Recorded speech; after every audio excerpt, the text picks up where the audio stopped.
Hi, I'm Jeremy Stulberg, and this is my sister.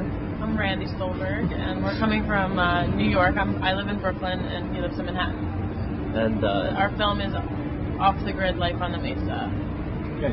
So why don't you, Jeremy, why don't you tell us, just a short capsule description of what the film's about?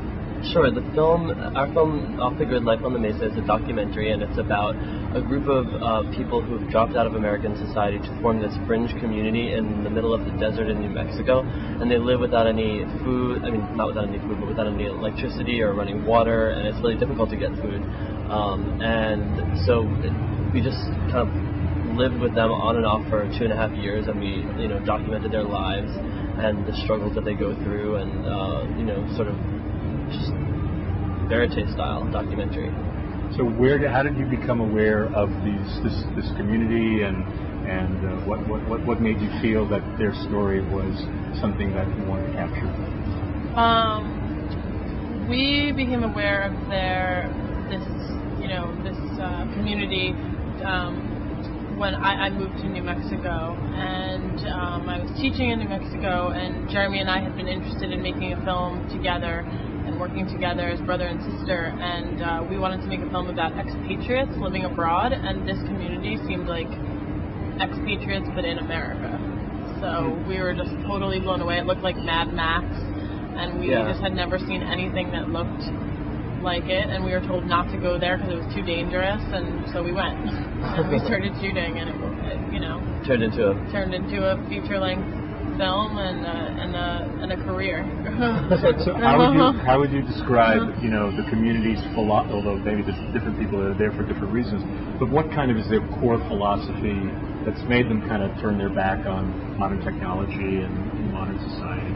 There are a lot of different people who live on the Mesa. A lot of the people are veterans from the first Gulf War, and they were, a lot of them actually, one of our main subjects, his name is Maine, he dropped out because he had Gulf War syndrome, and he has cancer, and he's dying, and he just sort of can't deal with living in American society, although a lot of the people in our film are extremely patriotic. They're really patriotic Americans. They just sort of think that things have gone horribly awry here, and they can't deal with living in mainstream American society. And that's really the thread that runs through the film in terms of all the people who live out there. They're people who have these ideals. They're idealists, but because they're such idealists and American idealists, they almost can't deal with what's happened, the way that American society has sort of developed and what's gone on in terms of just all this, just the commodification of a lot of different,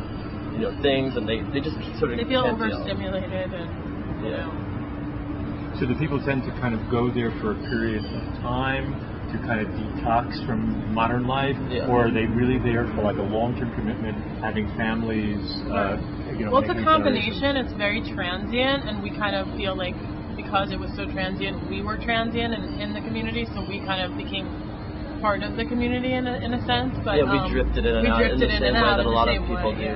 A lot of people do who live there. But then there are people that do stay longer and do want to raise their kids there, and homeschool the kids, and are survivalists, I guess. So how did you gain their trust? I would think that would have been the biggest challenge, was gaining their trust, because here they are, they want to be away kind of from the mainstream, and you're pointing cameras at them and recording what they're doing. How did you go about gaining their trust?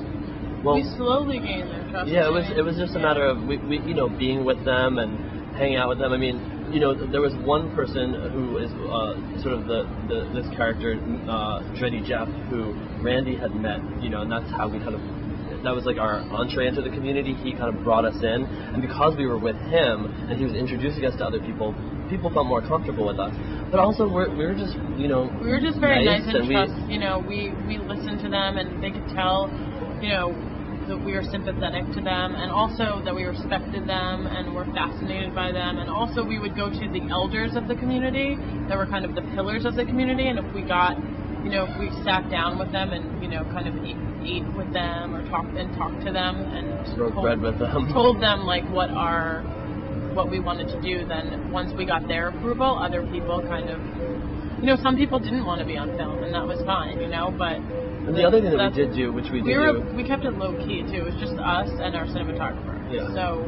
But the other thing that we did do is the whole sort of vibe out there, and the way that just socioeconomically the way that things are based is that there's a barter and trade system. So people don't use money so much. It's sort of like, I'll do this and you do that, and give me some food and I'll give you some, I'll do some work on your house or something like that, And so we sort of subscribed to that and incorporated that into our whole mentality, and we would help them haul water, if they needed help. We had a car. We would pick up hitchhikers. Bring food into the community if they need, get them some clothes if they needed it, and then they'd give us interviews, or, we would also hang out with them. We would shoot guns with them. We would, party a little bit with them. So it was kind of like. Yeah. So here's the $64,000 question. Yeah. What about working together as a brother and sister? I'm noticing even in this interview that you're, kind of completing each other's sentences a little bit and whatever. So what were some of the rewards that came out of the collaboration, and what were some of the challenges?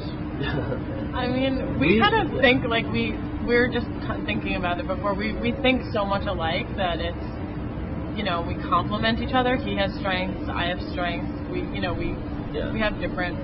And they definitely there's certain things that Randy's really good at that I'm not as good at, and she takes over when that needs to be done, and then there are certain things that I'm better at. We'll fight. I mean, we'll fight definitely, but like every brother and sister. But it's very honest and truthful, and there's an enormous amount of trust.